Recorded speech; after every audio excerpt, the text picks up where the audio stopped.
আসানসোলের ফতেপুরে অবস্থিত ribbon child development সেন্টারে অত্যন্তই জাঁকজমকভাবে পালিত হল রিবনের পঞ্চম বর্ষপূর্তি। শিশুদের অটিজম সমস্যা নিয়ে কাজ করা এই সংস্থার শাখা রয়েছে পশ্চিমবঙ্গ ও ঝাড়খণ্ডে। এই বিশেষ অনুষ্ঠানে উপস্থিত ছিলেন কনকধারা আসানসোল চেম্বার অব কমার্সের নরেশ আগরওয়াল সদস্যবৃন্দ, বিশিষ্ট চিকিৎসক, ব্যবসায়ী, সমাজসেবী প্রতিনিধি সহ হেরিটেজ স্কুলের কর্ণধার প্রমোদ সাফরা ও নীলম সাফরা, মদত ফাউন্ডেশনের রবি চৌবে এবং কেন্দ্রের তত্ত্বাবধানে থাকা শিশুদের পরিবারের সদস্যরা।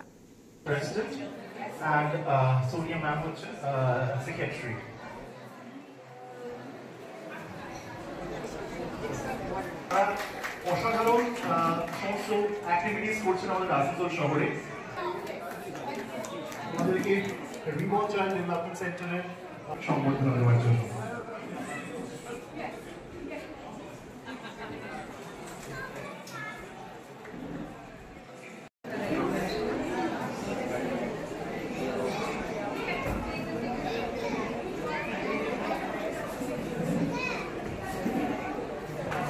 जोड़े हाथताली प्लीज इनारे जন্য बिकॉज़ हेरिटेज स्कूल एनिवर्सरी के लिए रिबॉन को बहुत बहुत शुभकामनाएं हमारे स्कूल और हमारी पूरी टीम की तरफ से। एंड रिया जो काम कर रही है वाकई वो एक बहुत ही सर्विस फुल टीम आसनसोल।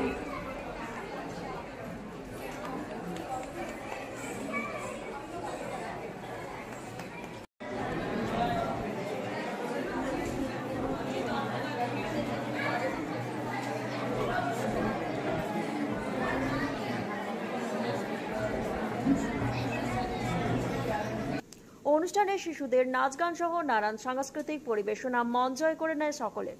সংস্থার কর্ণধার মালবিকা ঘোষালের মতে রিবনের প্রযুক্তিবিদরাই এই কেন্দ্রের মেরুদণ্ড।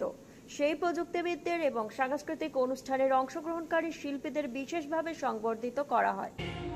আজকে অ্যাকচুয়ালি আমাদের রিবন চাইল্ড ডেভেলপমেন্ট সেন্টার যেটা তার 5 বছর পূর্তি হলো, তার জন্যই আজকে আমরা একটা ছোটখাটো অনুষ্ঠান করেছি। এখানে আপনি এসেছেন, আমার ভালো লাগছে, আর সমস্ত প্যারেন্টসদের জন্য এটা করা হয়েছে। তো আজকে কি অনুষ্ঠান করেছিলেন আপনারা? আজকে দেখুন, অনুষ্ঠানের মধ্যে শুধু আমাদের যে প্যারেন্টসরা ভালো হয়েছে এখান থেকে তাদের আমরা ডাকা হয়েছে।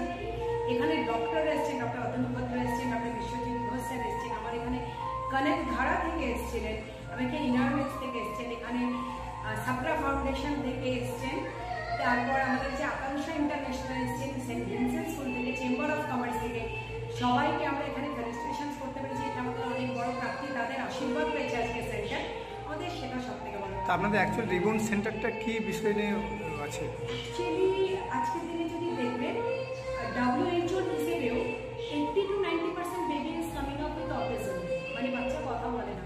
পেনটা কোথায় জানেন? বেশিরভাগ বাবা মাই থাকে বাচ্চাদের হাতে মোবাইল ধরিয়ে দেয় জন্ম করতে পর থেকে। আমরা সব বাবা মাকে হাত জোর করে বলি, প্লিজ মোবাইল দেবেন না, মোবাইলের থেকে খারাপ জিনিস কিছু নেই।